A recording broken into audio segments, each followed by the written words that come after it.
আজ তো দশহরা, সকাল সকাল উঠেছি, আজকে 6:30টায় ঘুম ভেঙে গেছে, তাড়াতাড়ি করে উঠে রান্না বসাতে এসেছি।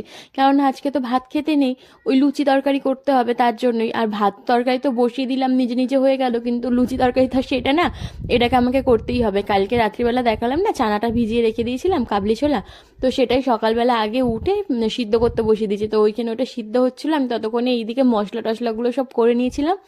আর আটা মেখেও রেখে দিয়েছিলাম, একটু ময়দাটা মাখা থাকলে একটু লুচিগুলো ভালো হয় আর নরম থাকে আর কি। শানু সেই এখন বানাচ্ছি, আর ও দুপুরবেলা খাবে তো ওর জন্য।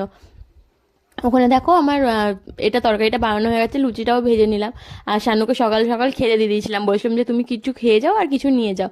তোর খাওয়ার পরে ওর থালাতেই আমি দুটো লুচি নিয়ে বসে পড়লাম, খিদে পাচ্ছিল অনেক।